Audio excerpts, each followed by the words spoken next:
세종문화회관 대극장에서 22년 만에 오르는 오페라 마술피리. 이번엔 디지털 영상으로 큰 무대를 꽉 채운다니 꼭 함께 하세요. 파미나 역의 김순영, 황수미, 타미노 역의 박성근, 김건우, 밤의 여왕의 유성녀, 김효영, 파파게노의 양준모, 김기훈, 그리고 서울시 오페라단과 경기 필하모닉 오케스트라가 함께합니다. 특히 퀸 엘리자베스 국제 콩쿠르 우승에 빛나는 소프라노 황수미와 오페랄리아 국제 성악 콩쿠르 우승의 테너 김건우님의 활약을 기대해 주세요. 아참, 오페라의 어원이 뭔지 아세요? 워크입니다. 갑자기 오퍼레이팅이란 단어도 생각이 나네요. 오페라는 음악뿐 아니라 미술, 연기, 춤, 의상 등이 버무려진 종합 예술이다 보니 많은 사람들의 다양한 작업이 필요한 거죠. 죽으면 꼭 천국 가. 사는 동안은 지옥일 테니까. 눈에는 눈, 이에는 이. 드라마의 복수가 나오면 주목하게 되죠. 우리 모두 권선징악으로 달려가게 하니까요. 오늘은 뮤지컬의 시조세라고 할 수 있는 오페라 한 편을 소개할게요. 당시 지금의 뮤지컬과 같은 인기를 누렸거든요. 그 이유를 오늘 조목조목 알아보고요. 지금 현재 오페라 무대의 연출이 어디까지 왔는지도 여러분과 함께 나눕니다. 무대 연출은 그 무엇보다도 중요합니다. 모차르트가 장모님의 끝없는 잔소리를 듣는 동안 밤의 여왕의 아리아 아이디어가 떠올라요. 장모님 얼굴이 밤의 여왕의 얼굴과 오버랩되면서 밤의 여왕의 아리아로 넘어가는 이 장면은 영화 아마데우스를 감독한 밀로스 포우만 감독의 재치가 넘치는 명장면이죠. 세상에서 가장 유명한 아리아죠. 밤의 여왕의 아리아는 스릴 넘치는 화려한 패시지들이 마치 기악음악처럼 펼쳐지는데요. 이 극고난이도의 아리아고 드라마틱한 음색을 가진 콜로라투라 소프라노만이 제대로 부를 수 있습니다. 콜로라투라의 콜로는 컬러, 색깔이에요. 그러니까 가장 음역대가 높은 극고음에서 컬러풀한 다채로운 음색을 구현하는 소프라노인 거죠. 그러다 보니 유럽의 오페라 극장에는 밤의 여왕 전문 가수가 따로 있습니다. 밤의 여왕은 복수심이 불타 광기 넘치는 저주의 웃음을 날리는데요. 즐거워서 웃는 게 아니에요. 바로 이 웃음소리가 관건입니다. 높은 음역대에서 정확한 음정으로 스타카토를 찝어내야 하는데요. 그것도 빠른 템포에서요. 짜라스트로를 죽일 때까지 넌 내 딸이 아니라며 밤의 여왕은 딸에게 칼을 주며 협박하는데요. 짜라스트로가 자신의 남편을 죽였기 때문이죠. 마술피리는 간단히 말해서 타미노 왕자가 짜라스트로에게 납치된 그녀의 딸인 파미나 공주를 구출하게 되는데, 처음에는 밤의 여왕이 좋은 사람인 줄 알고 명령에 따른 거였는데 알고 보니 짜라스트로는 그렇게 나쁜 놈이 아니었어요. 밤의 여왕이 어둠과 미신, 주술, 악이고 자라스트로는 빛과 이성, 합리성, 그리고 선이에요. 이렇게 타미노가 선과 악, 진리를 깨달아가는 과정에서 여러 시험을 거치고 결국 파미나와 해피엔딩을 맞고 밤의 여왕은 사라집니다. 왜 춘향이 옆에 향단이가 있고 이도령 옆에 방자가 있듯이 타미노 왕자 옆에는 파파게노라는 반인 반세? 세자비가 있어요.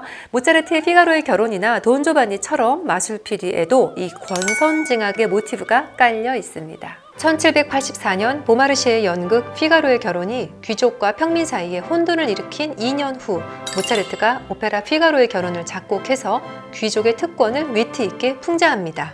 1786년 피가로의 결혼과 1791년 마술피리의 이 중간에 1789년 프랑스 혁명이 있었죠. 게다가 당시 비는 전쟁과 폭동으로 한때 아주 잘 나가던 모차르트도 경제적으로 어려워지고 빚더미에 앉은 상태였어요. 그런데 밤의 여왕이 부르는 아리아, 대체 왜 이렇게 어렵게 작곡된 걸까요? 그 이유는 마술피리 초연 때 밤의 여왕을 맡은 가수가 바로 모차르트의 부인 콘스탄차의 큰언니인 요제파 베버인데요. 이 요제파가 당시 슈카네더 극단의 소속으로 프라이하우스 테아터 아프데러 비덴의 전속 가수였어요. 요제파가 워낙 고음역대의 소프라노이다 보니 밤의 여왕의 아리아는 자동으로 이렇게 가장 높은 음을 내야 하는 아리아로 작곡된 것이죠. 첫째, 마술피리는 왕실과 귀족의 위촉으로 나온 작품이 아닙니다. 모차르트의 친구였던 엠마누엘 슈카네더가 당시 극단을 데리고 극장을 운영하고 있었는데요. 이 사람이 좀 흥행 감각이 뛰어났어요.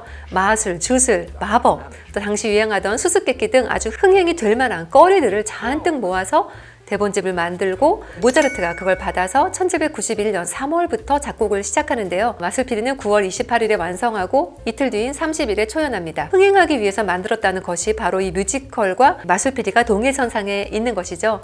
모차르트가 천재 작곡가인 가장 쉬운 증거는 바로 이렇게 당구 치다가 당구대 위에서 쓱싹쓱싹 작곡을 하는데요. 사실 이미 머릿속에 완성된 음악이 있었고 그걸 잉크로 그려내는 작업을 하는 것이 작곡이었던 거죠. 그래서 영화 아마데우스 윙스엔 이런 대사도 나오죠. 음악이요? 내 머리에 다 들어있어요. 극적이면 나와요.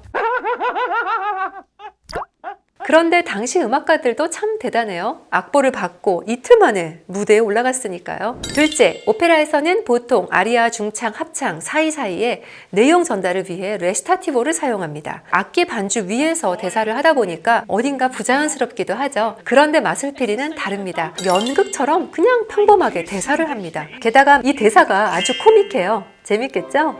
지금 들으시는 곡은 대한민국의 출산율을 끌어올려줄 출산 장려 노래예요. 특히 마술피리는 당시 궁정에서 향유하던 이탈리아어로 된 오페라가 아니라 이탈리아어를 이해하지 못하는 독일의 평민 관객을 위해 독일어로 쓰여진 징슈필이에요. 징은 노래, 슈필은 플레이, 그러니까 노래극이죠. 연극에 노래가 들어갔다고 생각하시면 될 것 같아요. 바로 이 점이 오늘날의 뮤지컬과 같은 거죠. 노래와 자연스러운 대사. 그런데 또 노래는 모차르트가 작곡한 대로 부르지만 대사는 우리가 이해하기 쉬운 한국어라면 어른뿐 아니라 아이들도 쉽게 즐길 수 있겠죠? 저도 생애 처음으로 본 오페라가 15살 때 본 마술피리예요.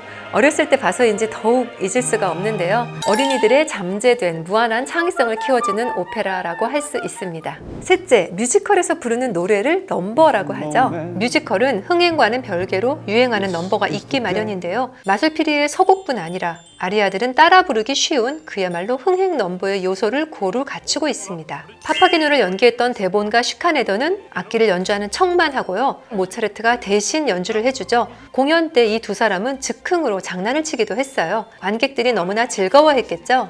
한마디로 모차르트와 슈카네더의 케미가 아주 좋았던 거고 결국 남녀노소 모두가 즐기도록 만든 극장용 오락거리였던 마술피리는요. 지금의 뮤지컬처럼 엄청나게 흥행합니다. 오페라를 한 번 무대에 올리는 게 쉬운 일이 아니었던 그 시대에 10년간 223회나 공연이 됐거든요. 그런데 모차르트는 마술피리를 초연을 하자마자 몸져 눕게 되고 2달 뒤에 세상을 떠납니다. 이 병상에 누운 모차르트는요, 내내 시계를 보면서 지금은 파파게노가 등장할 시간이야. 이제 물과 불의 시련을 통과했겠군 등등 중얼거렸다고 하네요. 모차르트가 돈을 빌리러 다니며 죽을 힘을 다해 작곡한 오페라 마술피리. 모차르트는 맑고 순수한 동심으로 가득한 놀라운 음악을 우리에게 남겼습니다. 이 동화 같은 이야기 무대 위에서 잘 살려내야죠. 판타지 영화 같은 마술피리의 스펙터클한 무대를 위해서 다양한 특수효과들이 사용이 되었는데요. 정말 판타지 영화 같은 오페라가 될 것 같네요. 오늘 내용 어떠셨나요? 댓글로 알려주세요. 여러분께서 오페라에 한 걸음 더 가까워진 시간이 되셨기를 바랍니다. 저는 또 좋은 내용으로 올게요. 참, 여러분 이 설명과 저 댓글도 꼭 읽어주세요. 안인모였습니다.